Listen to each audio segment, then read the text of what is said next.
All right, welcome to episode 6, finally, of the Film Room. I'm here with Perry. Perry, what's up, man, guy? How you doing? It's been a while. I've been doing great. Thanks for having me on again. Lots of cool stuff happening in the world. Boring Super Bowl, one of them, but hey, we live. How have you been? Same way, same way. Just it's been about 2 weeks since I've done episode 5, and that's with me and Malik, where we've discussed the our thoughts on Oscar nominations that takes place March 2nd again. But listen, man, ever since the last podcast happened, we've gotten a lot of different trailers, TV spots, etc.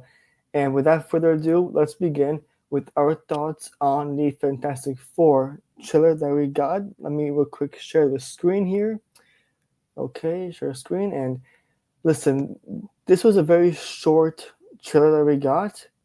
And give me your thoughts on this real quick. My thoughts. I went into this cautiously optimistic. I'm happy to say that I really enjoyed what I saw. I love the kind of Jetsons vibe that I get. Kind of it feels like Epcot in Disney, like that kind of retro future. I love that kind of vibe that they're going for. Um, I like that this is separate from the current MCU timeline. I hope this allows us to really get to know these characters as like the main heroes of this universe. This is Mm-hmm. Marvel's first family. It's a very iconic comic adaptation to make. And overall, I like I said, I really like everything that I saw. It was short, but it really it got me locked in. I was hesitant on them using Galactus as the main villain. That's what it looks like from the trailer. I'm still not entirely sure how they do like a physical body embodiment Mm. of Galactus in live action, but I'm still optimistic to see it. What were your thoughts? So my thoughts when I first saw this was right away. I'm gonna fast backwards on this clip. Is this right away instantly bothered me? I'm not sure how everyone else felt, but seeing his body animation, For the those voice, those listening, we're talking about the thing. yeah, I'm sorry, yeah, the thing in Fantastic Four, he just I'm used to loving the '09 version. I guess this one was really like comic accurate style. It's just the animation, the voice acting by obviously Ibon Moss Backrack from The Bear, who we all know. And here in this part of the trailer, he's giving his The Bear moment. But I guess this is comic accurate, but the thing that bothered me about the thing was just the animation and the voice.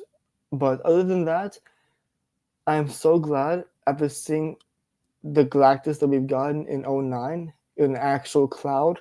I'm so glad we actually got Galactus in human version or this new actual comic accurate looking body, which is right here, I believe.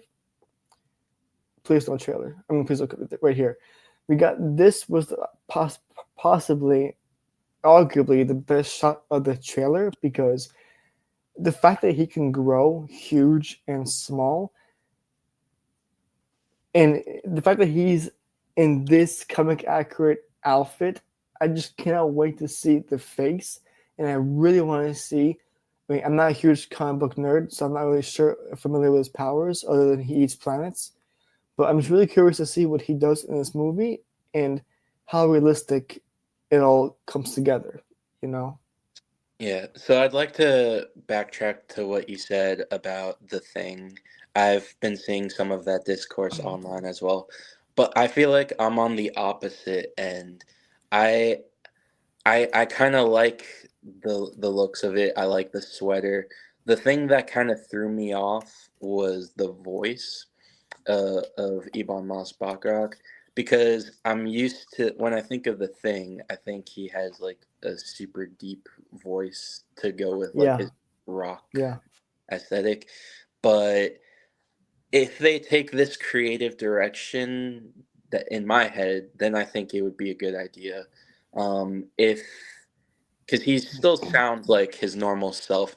Yeah. If that's like the last true bit of Ben left, that like that there's still someone underneath all the Hmm. rock, then I get I think that would be a cool detail to make. You know what I realized? This trailer gave us everyone's powers, and Except they're they just fantastic. didn't show Reed Richards. They didn't show his stretching ability, which maybe that's a sign that they're still fixing on the effects for that. But Sue looks great. Johnny Storm here looks pretty great, which I was always a fan of Johnny Storm personally. The thing, I guess, they're going for more of a comic accurate look, which in that case it works perfectly. Just his voice was too Eba Moss backcrack to me. Like he could have deepened his voice somehow. If he deepened his voice, I would have been okay with it. But But just that's why I say, yeah, if that's like the last bit of his humanity underneath, I think that would be cool. If it's right, not, then it's kind of whatever. right. But And I'm not sure about you, but this part here felt a little bit forced. It's but in slow motion, but after he tastes it, after the thing approves of it, this clapping, the clapping feels a little bit forced, maybe because they wanted to show us the sound effects for that. But I don't think that he needed to do all that clapping and all that, dramatic celebration. That's just me, but that's he just a little bit of forced sound effects, I he's think. he's just trying to show off the original beef from Chicago. A little spice, a little salt, ready to go. Yeah, and Shout this out was to cool penetration. too. The little gamma effects in the light and Sue Storm's powers. That was a cool little thing that I saw. And someone I saw on this is a small shout out on Face Hero. They actually mentioned how the Watcher from What If he's involved in this little cloud moment here, possibly to distract the Fantastic Four from what's coming or something. But they're really convinced that the Watcher can be involved in this movie some way somehow. So that's also what I'm looking forward to seeing, if at all. I my personal opinion, I hope we don't see the Watcher. I honestly don't want any tie-ins. That's just me though. This is a really cool moment too, seeing the Fantastic Car. And when I was last year in San Diego, they actually showed this car floating on wires on stage as we first saw. As I mean, to introduce the world to this kind of car, they used wires to, float it in the air to bring it to stage. Just the whole night of introducing Marvel's first family in person was honestly just a pure dream come true for me, and I hope to go again this year. But this is one of the other great highlights that we saw in the trailer and in the movie, other than Galactus and Giant Storm to me. And how do you feel about this being a whole '60s vibe too? I really like the whole retro '60s vibe that they're going. Like I said, it's very Jetsons like, growing Hmm. up with that cartoon. Uh, I I really like what it's got going for them. It's a very different direction from what we're currently used to. Hopefully, it pays off. We'll probably go deeper into it later in this episode. But as it stands right now, I'm cautiously optimistic. I liked what I saw from the trailer, and I'm ready for opening night. Yeah, me too. And I don't, and for those of you that went to see Captain America, which will be talked about later on in the podcast, so if you haven't seen the movie, I would not continue listening for now until you've seen the movie. But if you watch this Captain America 4 in IMAX, the whole countdown that they love doing before the movie starts, the countdown is Fantastic Four themed, which is nice, great marketing for the movie too.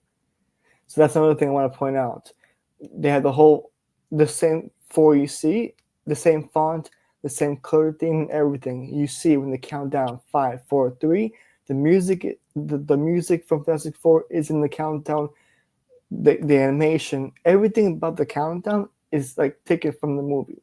So that's great marketing right there. It's over Twitter too. If you want to see what I'm talking about, it's on Twitter as well. Now, quick question for you Yeah, before we move on. yeah. Uh, I just want to ask, how much money do you think this Fantastic Four movie is going to make? Because this summer it's got a lot of competition with Superman, Jurassic World. Just what ballpark are we looking at right now? So tell me, do you know what some examples of the lowest money making Marvel films that we've had so far? Are you familiar with examples of those movies? Like which Um, movies that we know made the lowest amount of money? well, ones that I would think would come to mind are ones that were affected during COVID, like a Black Widow, like The a Marvels. Eternals, the Marvels. Okay, so I'm not like okay, this will sound very stupid, but I'm gonna try to compare all those movies to this movie. The fact that Fantastic Four had one great film back in '09, another one that was very mid in I think 2015, and I believe they had one other one before I was even born. So the casting for this movie, the fact that we have comic accurate Galactus, comic accurate The Thing, the music, the overall theme of the movie, I would not be surprised if this movie makes above anywhere above 6 to 700 million dollars. I'm really bad with money predicting, so I'm gonna just on the top of my head, I would not be surprised if it makes anywhere above 700 million, only because of the hype, the casting, and the marketing that's been doing so far.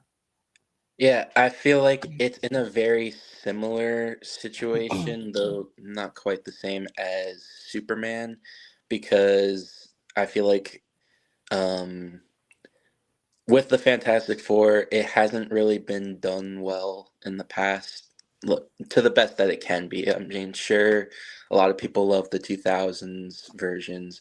It's very nostalgic, but there's no like definitive great Fantastic Four. And that's kind of like what Superman's doing. They're trying to set up a whole new universe. They're trying to set up all these characters. And they both come out a week or two apart. So it'll be very interesting to see Hmm. where this all lays out in the box office. That's for sure. And those of you listening or watching, please comment down below. What do you guys think of the trailer and what your hype level is as we move on to the next trailer reaction for Marvel's next big summer blockbuster called the Thunderbolts, which I am actually slightly more hyped for than Fantastic Four. That's just my opinion because Really?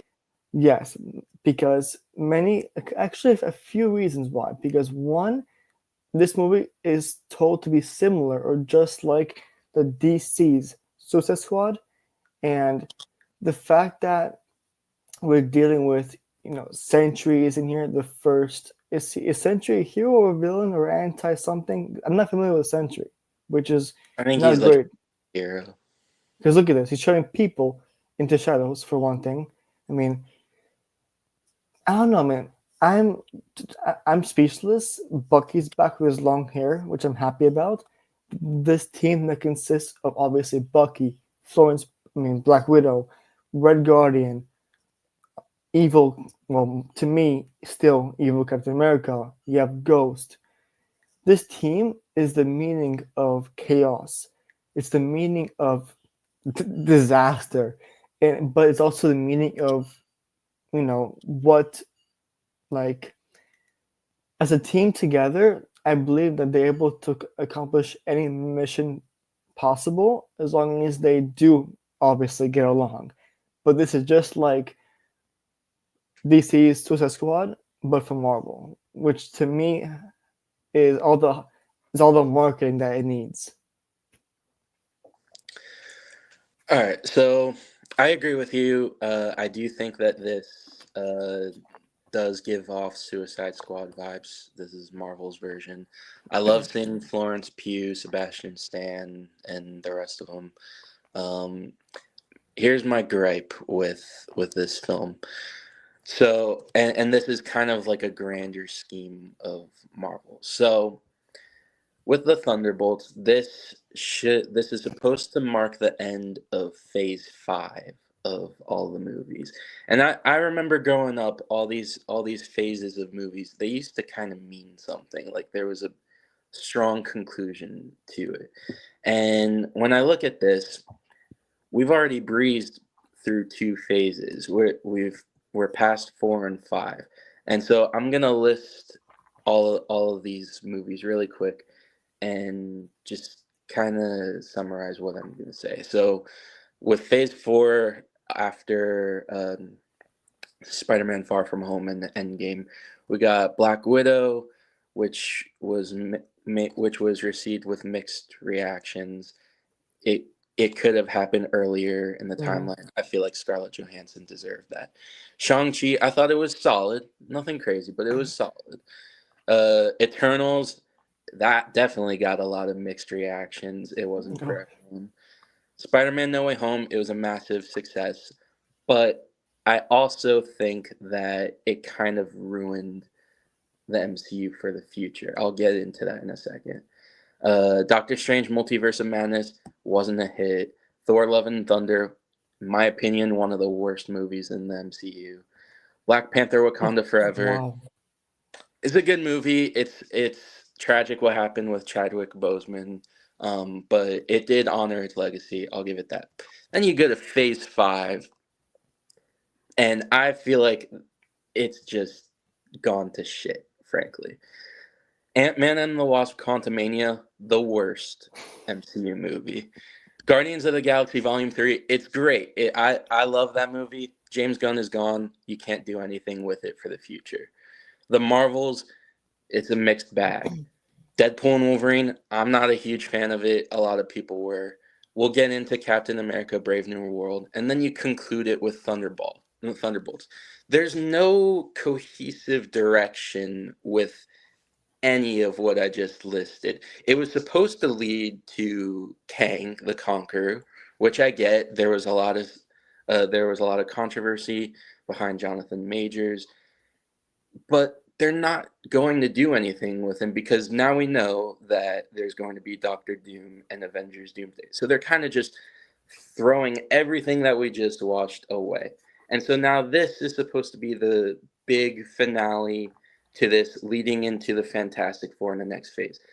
I think they've done a very poor job with the direction of the MCU, and that's what makes me so cautious about all of these movies.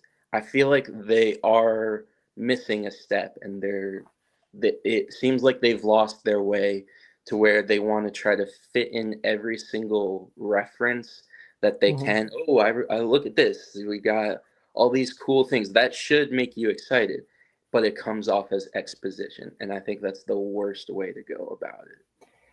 Yeah, I mean, Marvel, the best phases were phase one to phase three, because after Endgame, I honestly was about to tear up because I thought Marvel was done making films.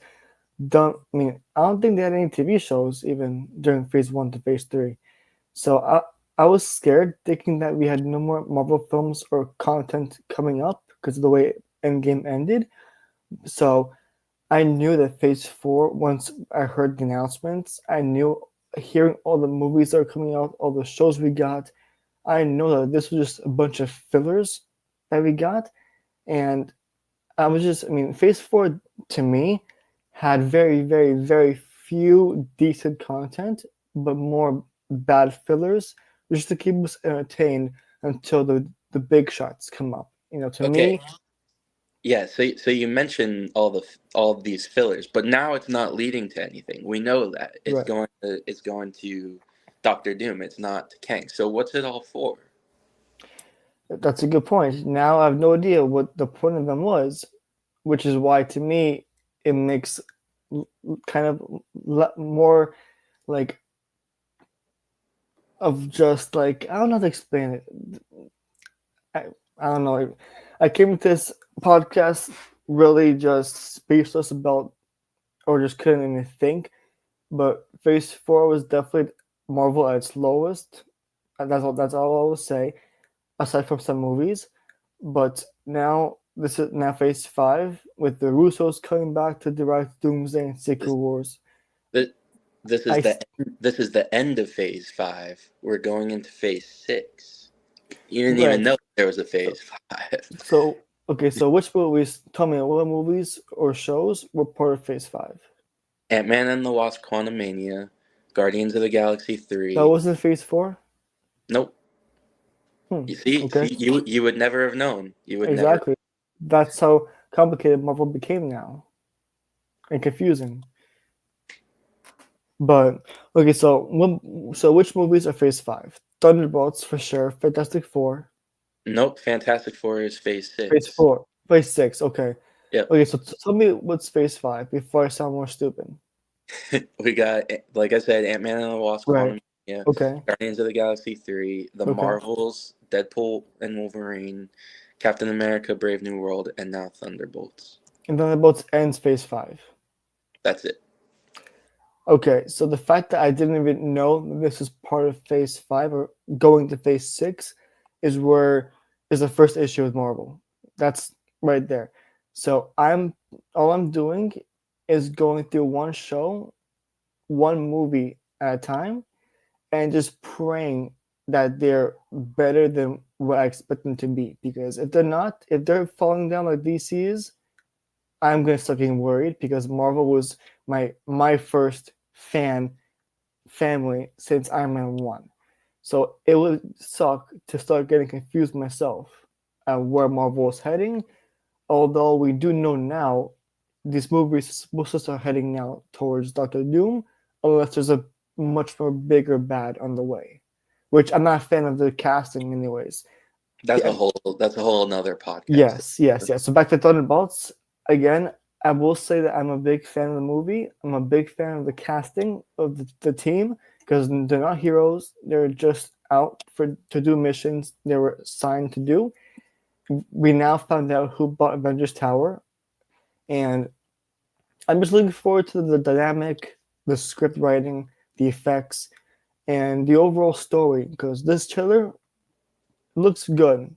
So I hope the movie itself, with Sentry in it, I hope that this movie will lead to something bigger like Doomsday or I don't care. I don't care. I hope this movie at least has a direction to give us, like Phase 1 to 3 did. That's all I'll say. I just don't know. I mean, even as this movie is advertised, they're like a ragtag group. None of them have Right. superpowers. None of them Hmm. have. Yeah. How are they going to take down a sentry? We'll see. But if Maybe, it's who knows? Maybe Sentry could become. I'm not sure how he works in the comics. So, is Sentry an overall villain or what is Sentry? it's murky. I'm not. I don't really follow the comics either, but Okay. murky. So, I'm going to predict, and for all you comic geeks out there, please ignore me. I'm not a comic book geek like you guys are.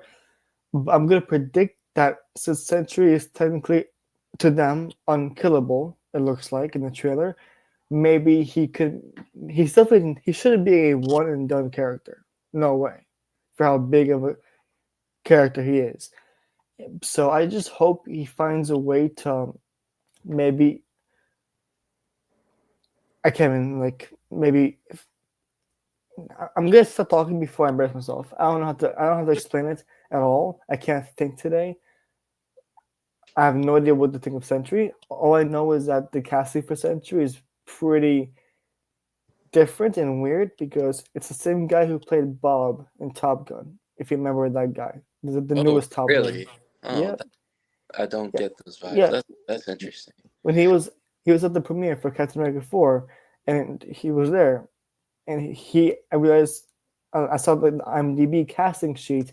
That's the same guy who played Bob in Top Gun. So picture yourself playing that kind of character in Top Gun to becoming a character like Sentry in Marvel. That's crazy. What kind of steroids did they put him on? I don't know. I have no idea, but I mean, I'm sorry. No, in the first trailer for Thunderbolts, he is shown, anyways. He's shown in this white gown, but he has not been shown yet visibly in this Sentry outfit. We'll see. I hope I'm proven wrong, but we'll see. Yes, Um, and I hope that leads us into the big news of this week. something bigger. Yes, the premiere of Captain America: Brave New World. Um, what were your thoughts? I know you went this weekend. It was opening weekend, and there was. You said you went to an IMAX screening. What were your thoughts? Yeah, so first of all, obviously, ever since Phase 1 began with Captain America, we all know him to be as played by Chris Evans, Steve Rogers, and also we all know the president, the former casting who unfortunately passed away. So seeing Harrison Ford as the president, seeing Anthony Mackie as Captain America was definitely a weird feeling and definitely a new feeling. Like I did a whole review of this on my TikTok, saying how to me it's like a breath of fresh air because this version of Captain America, he has no super soldier serum, maybe not, at least not yet. So he's stuck using just combat skills, his gear, the red wing, his shield, and he relies on Dana Ramirez at times too as the newest Falcon. So it's weird to see a new face for Captain America, a new face for the president, and seeing a movie that's very politically themed. I'm not a fan of anything that deals with politics, so I know this movie was definitely more serious toned and more grounded for sure. So I'm happy it was no multiversal stuff like this. Mhm. So it was great seeing the leader. It was great seeing those two cameos in the movie, and overall, it did not exceed my expectations, and it didn't go lower than them. It was a mid. It was definitely like a good 6 or 7 out of 10. Definitely missing some things, but it wasn't as bad as people say it was to me.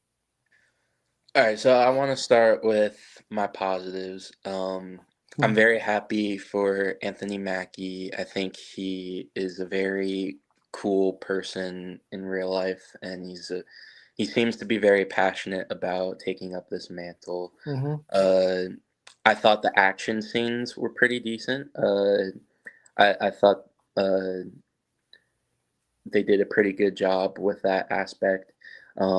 Like you said, all the grounded stuff, it made it feel a little bit more real.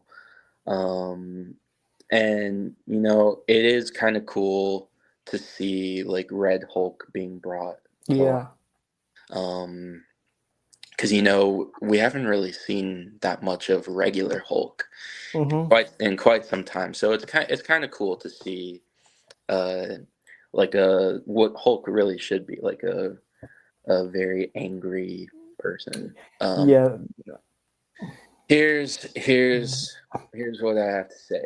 Yep. Here we go. Um, Here we go. I don't. I look. It's not the worst MCU movie. It's far from it, Yeah. and it's getting a lot of negative press. Like it's being treated that way. It's far from the worst. It's far from the best. It's kind of just a nothing movie to me. I went into the movie and I went out, and Did you, there did you there actually was walk really out? no. I didn't walk Okay. out. No. Okay, I was about to say. No. I should have though after that after credit Come scene. on. No. But it was kind of just a nothing movie. At my previous complaints that I mentioned before, they make all of these references.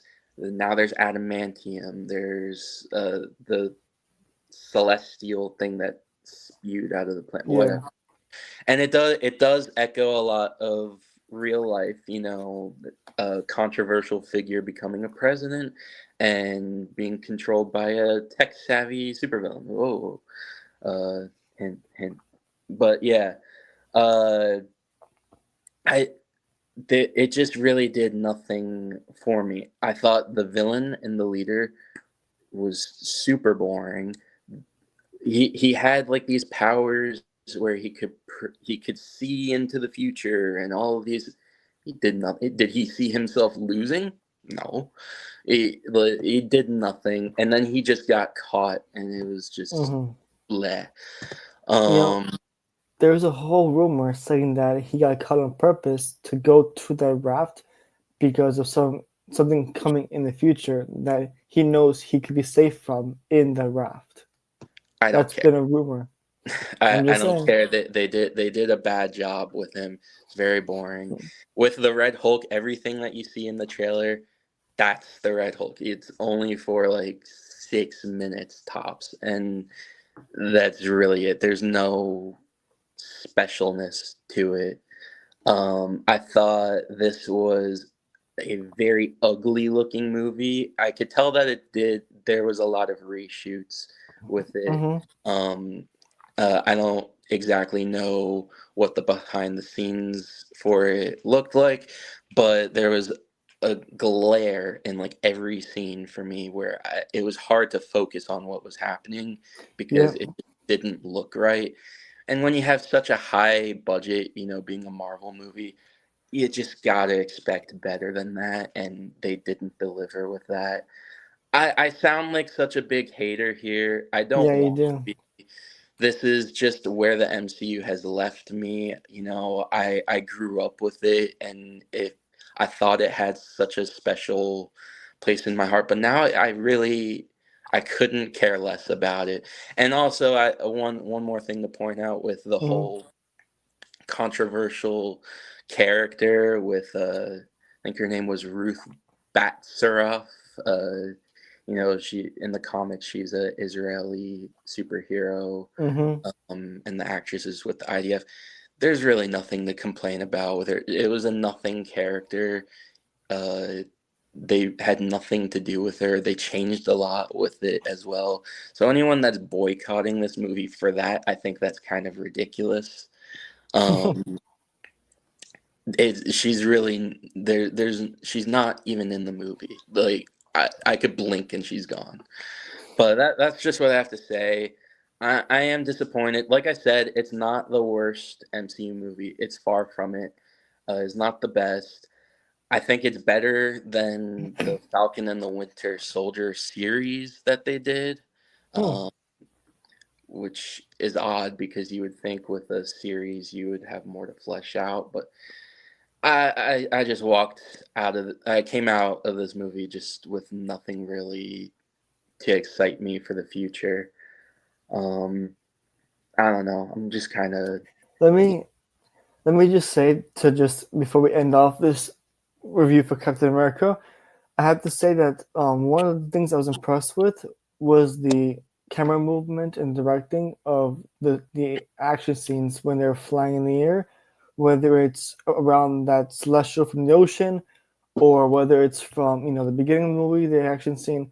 Just seeing Anthony Mackie use his gear in ways that I've not seen before, and him being human and not an actual super soldier, I think that's one of the bright spots in this movie because him being human and as Captain America gives that should inspire younger people to be like him in the future. Like that should inspire kids knowing he's not like a super soldier figure and more human than.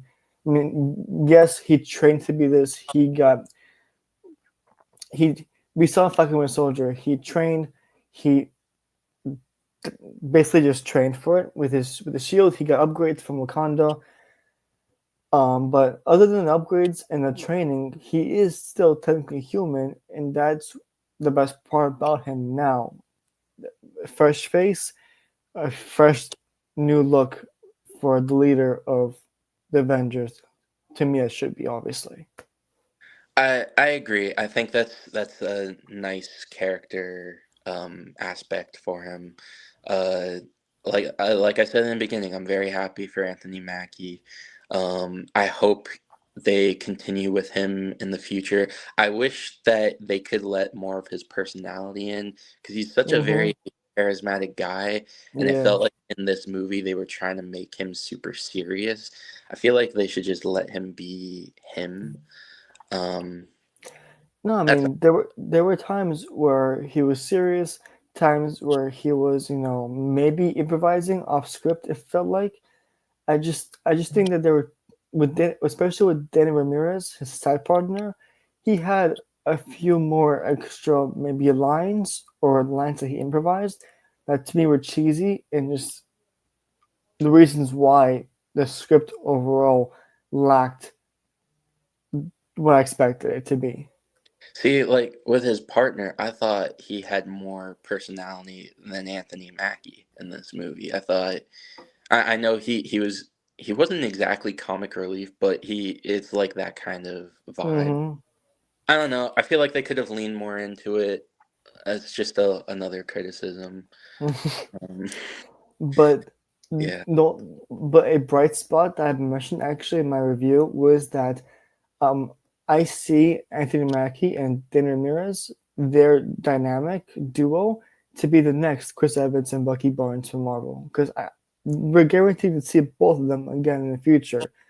Because there's no a spoiler, but towards the end of Captain America, Danny Ramirez did mention after his wings got messed up from the movie, he did mention that he's gonna try to get some Wakandan upgrades.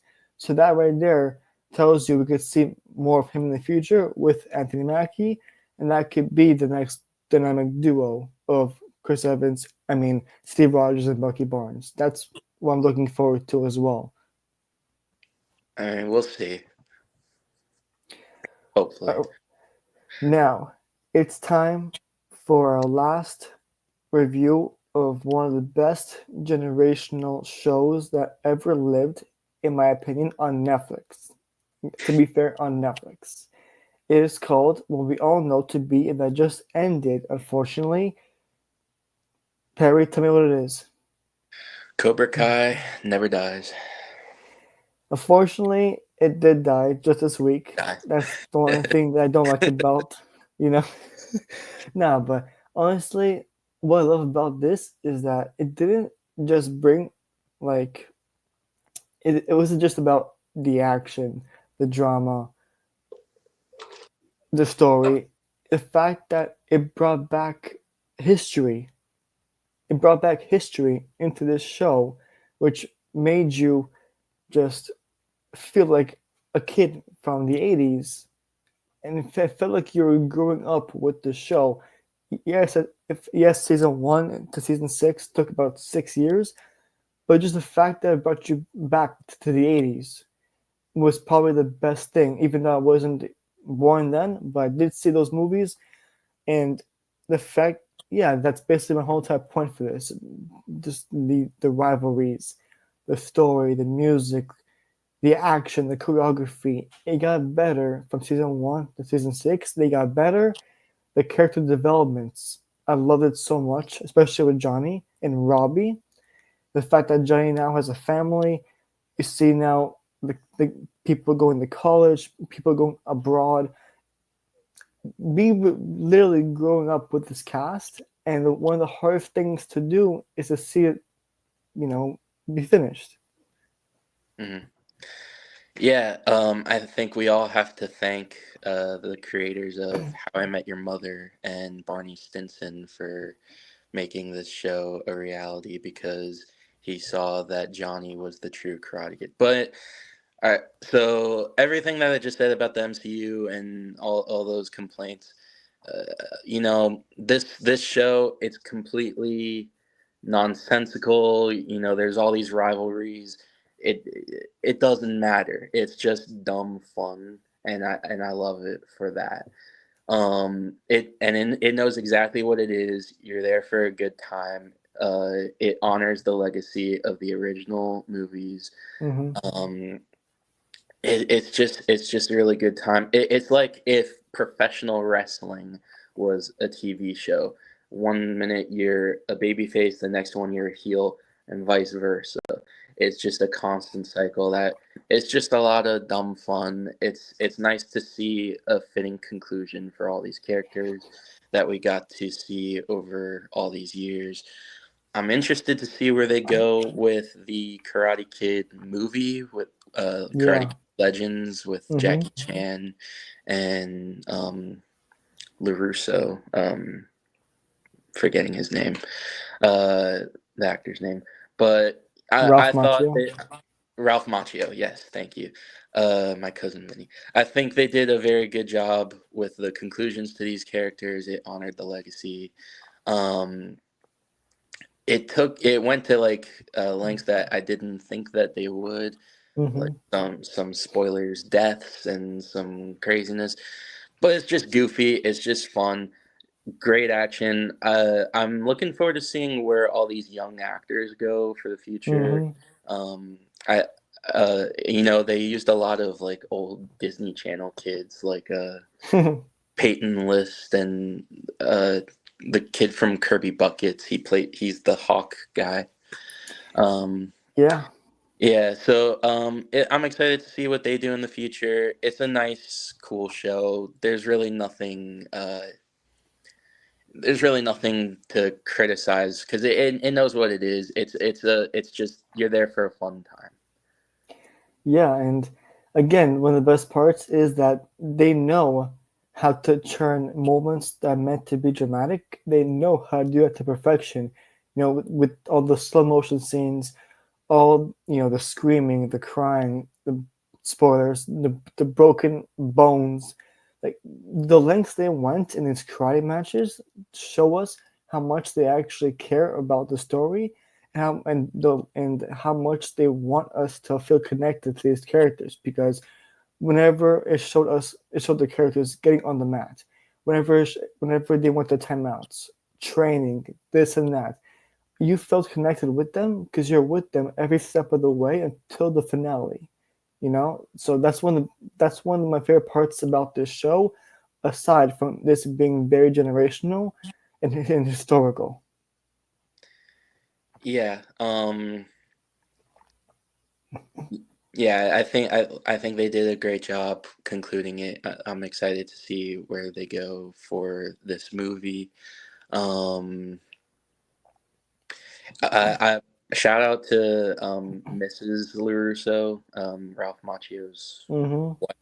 She seemed to be like the most real character in this because like all this craziness over kids karate, like they're trying to kill each other. Yeah. Like what the hell is going on? I It's mean, it's just people. kind of I funny. mean, freaking. Yet some people end up in hospitals because of how much, Yeah, either from the mat or even from school off the mat. That's how much they care about karate for self-defense, and that shows the lengths they will go to protect themselves and just to show us how much they've learned from Cobra Kai or Miyagi Do, no matter how far they will go to take those skills, whether it is to hurt someone or to protect themselves. It shows us how much they care about karate in general. yeah, and And a way of life. Yeah. yeah, and for those of you who have not seen Cobra Kai yet, I'm very sorry if we have spoiled something for you, but what you guys waiting for? You guys are missing out on possibly the best finales ever lived for a Netflix show, especially dealing with historical castings like Johnny Lawrence and Ralph Macchio.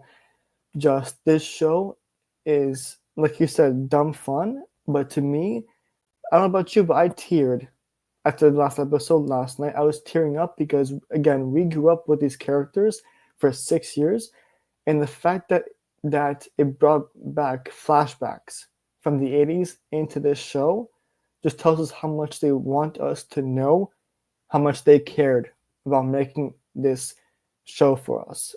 And again, generational, historical, and I'll never forget this show ever, and that's hard to do.